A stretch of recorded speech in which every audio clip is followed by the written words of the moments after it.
Welcome to Eight Limbs. Today we have a very special guest, the phenomenal super advocate from the super advocacy group Pinups for Pit Bulls, Deirdre Franklin. Welcome.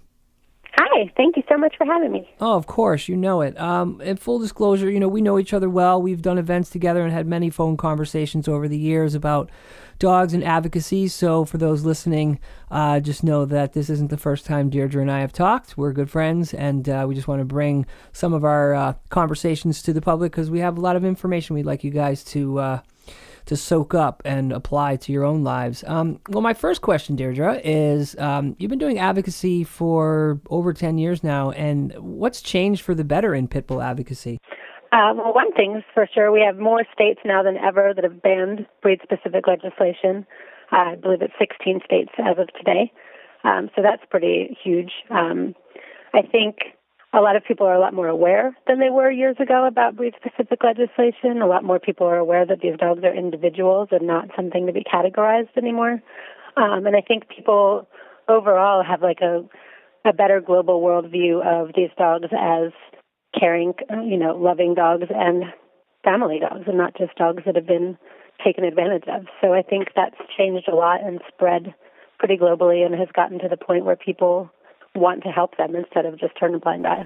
Yeah, that's a good point. And then you mentioned something to me years ago, and I believe you said that it's just no longer cool to bully, and it's really not cool to bully dogs. So, I think that's another big part of the movement is that people are realizing that dogs are innocent and humans are the responsible party for when things go well or not so well.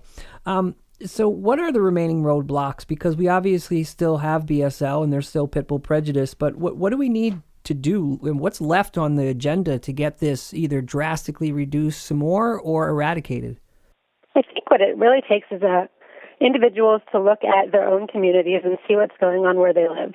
And if more people were doing that where they live, I think it'd be a lot easier to kind of knock down the last remaining barriers. For instance, there are still shelters around the country that still won't adopt out pit bull type dogs, but still euthanize them when they walk in the door.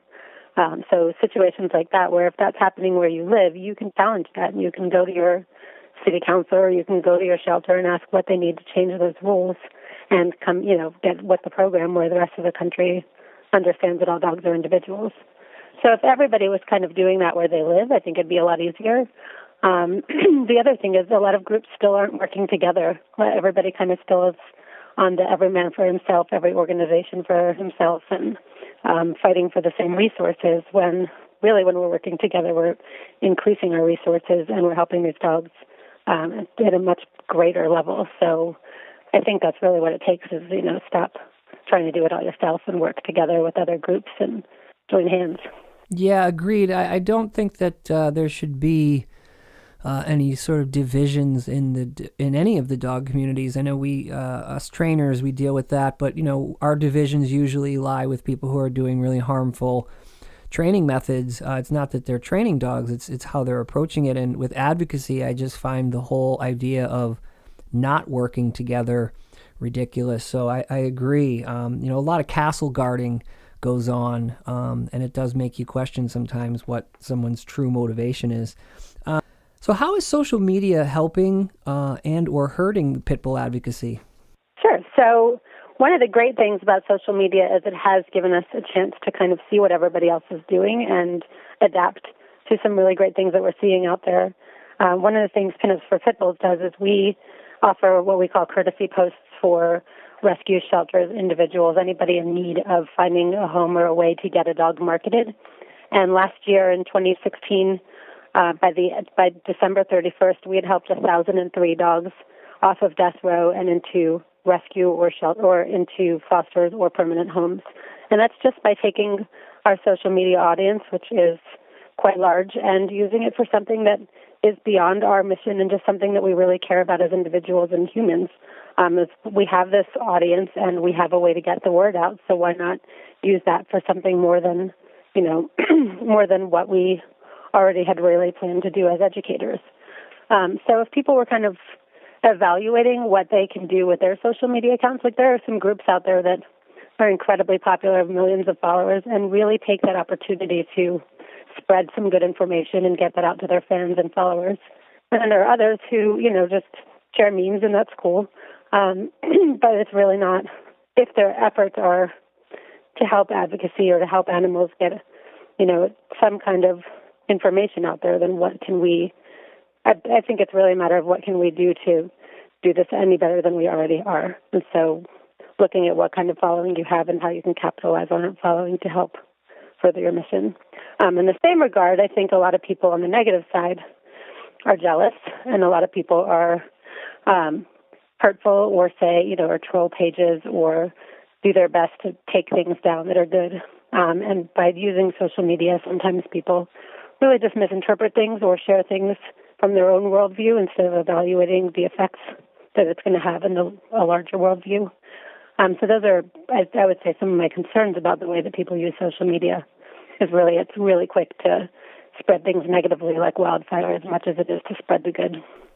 Yeah, and that's, I guess across all topics and interests and advocacy and whatever, that seems to be a problem where people are willing to jump on stuff without critical thinking or common sense.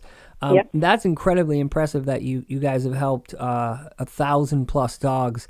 And, again, that's something that, you guys are definitely putting your money where your mouth is, so to speak, and actually making a difference, and not just, as you say, just spreading memes or, glorifying this, that, and the third, but actually, hands-on through your network, what I like to call, the empathy army, and getting, dogs saved. And that's really what the mission is about if you're in advocacy. So that's amazing. You should be very proud of that. That's pretty incredible. Thank you.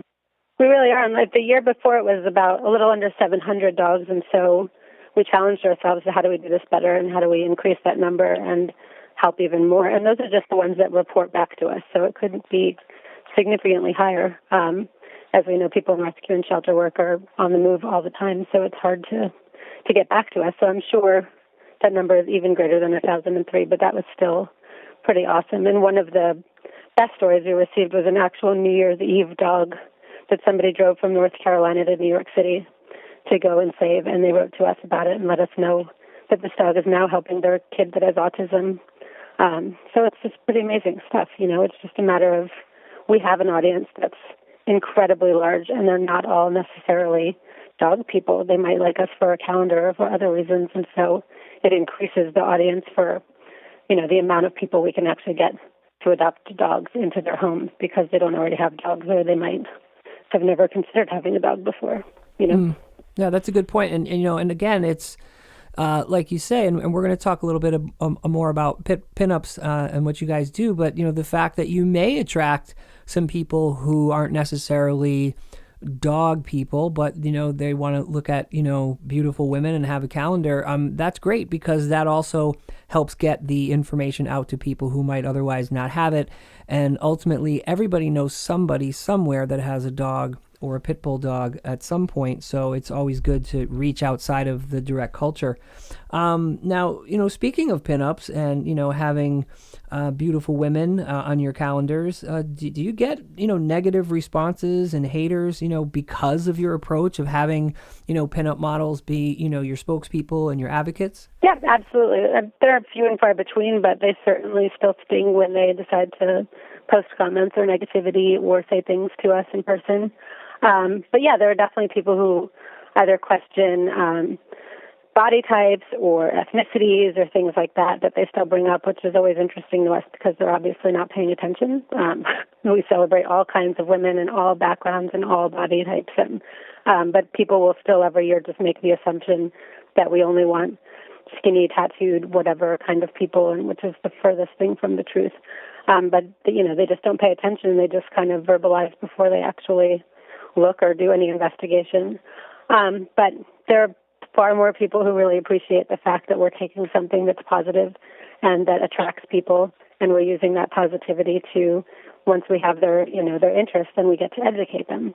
Especially at booths that we have around the country, we have people who come up and say, "What's this all about? I love pinups, and I love pit bulls," or "I love pinups and why pit bulls?" And so, one way or another, it's starting conversations that otherwise might have just been ignored. And that's everything that we're about. So if it's a little bit, sexy, or if it's a little bit attractive, or whatever it is for people, it's pulling people in and getting them educated. And that's everything that I want to be doing. Yeah, and again, I mean, it's really hypocritical if you're an advocate for pit bulls or dogs and you have issues with pinups for pit bulls. It just shows that we all have prejudices and dislikes, but again, I think it goes back to common sense, some critical thinking, asking and not assuming. And again, I mean, my bias is I love you guys. I've known about you for years. And again, we said at the top of the interview, I'm friends with you and Jeff. And, I love what you guys do. But we got to get people all around, even if there's just a few people in advocacy. We've got to get everybody on the same page and the same team because it is about helping dogs and not all the other nonsense that people bring to the table. So what is your advice for people that want to get into advocacy for real and not just complain on the internet or, wear a t-shirt, but, somebody out there who's listening to this and says, geez, I would really like to, be an advocate for pit bulls or an advocate for dogs. What's your advice to somebody who wants to get in the advocacy game? I would definitely say get started wherever you can, whether that means going to your shelter, walking dogs, as simple as sharing a dog's courtesy post, things like that are very easy ways to get started. I think making sure that you're going to come at it with a positive approach and kind of shelter your heart a little bit from the amount of pain you're going to also be exposed to and find ways to have an outlet. In addition to doing something good, it definitely brings in a lot of sadness sometimes and just really having some kind of other hobby or outlet to be able to kind of counterbalance the things that you're about to be exposed to because it can be overwhelming. But it is a good overwhelming because every day I come home and I look at my dogs and I know that I'm out there doing something that's trying to make the world a better place for them so that we can just exist like other families exist with their dogs. And if you can look at your dog and understand that you're going to go out there and do something that's going to prevent laws from affecting them and allow them to just be your companion animal and nothing more, then that's everything. Agreed. Yeah. So I guess the best thing to do if you're listening and you're like, hey, I want to become an advocate for dogs is develop a thick skin and start in your community where you can. And I always tell people when they come to me and ask me, I say, well, educate yourself truly and fully and make sure you understand at least a cursory amount about dog behavior from legitimate sources and make sure you understand the laws that you are fighting against and fighting for. And I always tell dog advocates and fellow trainers, make sure you always remember that the dog and the dogs writ large that's the focus. So a lot of times you have to put stuff in your back pocket and take a deep breath and just say, okay, this is about helping dogs, and the person across from me might be a little challenging, but there's dogs in the balance somewhere, and this person may have a decision about their dogs or other dogs. So, and one of the things that I really respect about you, and I've heard this from other people who've worked with you and interviewed you, and also we've talked about this over the years, is you're a firm believer in not speaking about stuff that you don't know about or that you don't have all the information on, and I really respect you for that. Thank you. I didn't start out that way though. So I caught myself in the beginning of Pinups for Pit Bulls. I just loved my dog, and I just loved my dog Carla Lou so much that I wanted to be her voice, and I didn't have access to great information right away. And people were interviewing me because I was a voice for them, and I needed to kind of catch up pretty quickly on the back end and know what I was saying and realize how quickly that word was going to spread. And so I kind of caught myself early, thankfully, and challenged myself to, get better resources and know what I'm saying before I say it, because, you and I have talked about, if you have any bit of charisma at all, people latch on to that information from, good or bad.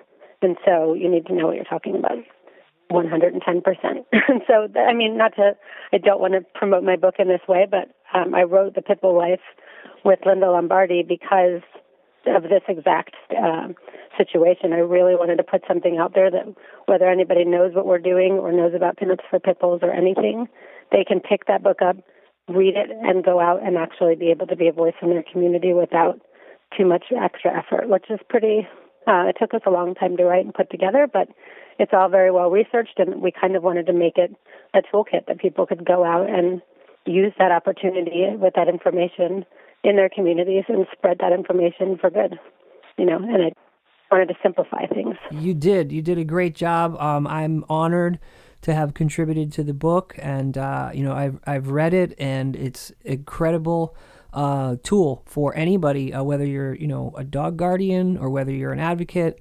Definitely get a copy of The Pitbull Life. And I've watched you change over the years in your advocacy approach and your education level, and I commend you. I often tell people, if you want to see somebody who is a world-class advocate for pit bulls, look no further than Deirdre Franklin, because you really are, you're kind of the template that I use for people who are either in the middle of it or want to get into it, because you are honest and you're sincere and you're hardworking and you check your facts and you check your ego and you are always putting the dogs first. So you're a rock star. Thank you. That means the world to me, Drayton. Thank you. Well, of course, but I've called you rock star off camera and off mic, so you know it's real. I'm not just saying it. So what's on the horizon for pinups? You mentioned your book, The Pitbull Life. Is there anything else that's coming up? Any events or anything that you guys are going to be producing that you want to talk about? Yeah, absolutely. We our model call is opening tomorrow, February 1st. I'm not sure when this interview is coming out, but it will be opening February 1st through March 31st, and that's for any advocate or anybody interested in being a part of our calendar project, and they can go to our website for that. And also check our events page. We have things going on nonstop all year, all around the country, and people can always join us as volunteers. But our biggest thing that we're working on this year and trying to figure out how to make this something that happens by this time next year is we're trying to start the Carla Lou Foundation so that we can do a lot more education in schools and things like that, because part of the irony of starting an organization called Pinups for Pitbulls is a lot of people still won't take us seriously because of our name, despite the amount of work that we have put in up until now. And so we really want to start something that's going to help schools and other educators allow us to come in and give them the education that we have from a name that isn't quite as controversial. So yeah, and that's kind of ironic because ironic. Pinups for pit bulls, it doesn't sound to me, maybe I'm a little more worldly than some of these folks you're dealing with, but to me it doesn't sound controversial at all. It's, right. It sounds a little bit in today's day and age, considering how much sex is out there in commercials and movies and TV. It seems a little quaint, actually. It doesn't seem. I agree. It's not like you're not called porn stars for pits. Right. Unfortunately, I think there's still a lot of the old guard who are out there who remember pinups before, that were maybe nude models or things like that in the Playboy day, and that's what they think of pinups instead of the classy 40s and 50s women on the side of airplanes and inspiring our military. So that's our perspective of it. But there's still people in schools who will do anything to keep anything with pitbull related out. So, so we really want to start something like that so that we can get into more schools and libraries and things like that and get into the minds of the youngsters and help them be the voice from their era, because I started out when I was 12 years old and I'm 40 now, and I haven't stopped at all. I just keep going, and I really want to get into the minds of young children and help them be better advocates, because they educate their parents and they educate their communities better than a lot of us grown-ups. So I agree. Whenever I've gone to schools and done seminars about dogs and dog training, I always send the kids home with tons of printed information and DVDs, because they're going to, say, hey, look what we got today at school, and then the parents are going to be educated. And again, it sounds trite, but kids are the future, whether we want to believe it or not. The people who are younger, they're going to get older, and if their values and their education towards dogs are shaped in a proper way, it's only going to be better in the future for dogs. Because, you're 40, I'm 52. I'll do dog advocacy and training until my last breath, but at some point the young kids are going to come up, and they definitely need mentors, and they need examples of how to do things properly, because there's certainly still far too many examples of what people should not be doing. Thank you again so much for being on Eight Limbs today. I really appreciate it. As you know, it's no secret. I love you guys and everything you do. I have since I first discovered you, and I definitely, you're one of those people on my thank dog. This person is out there doing what they're doing. So again, thanks for being on Eight Limbs today. I really appreciate it, and I wish you all the continued success. Thank you. It was an honor and a pleasure. I love you to pieces. Oh, thanks. All right, take care, guys. You've been listening to Eight Limbs. I'm your host, Drayton Michaels, and we've been discussing pit bulls and advocacy with the one and only, the fantastic super advocate, Deirdre Franklin of Pinups for Pit Bulls. Please go out and get her new book, The Pitbull Life, and check out Pinups for Pit Bulls on Facebook, Instagram, and pinupsforpitbulls.com.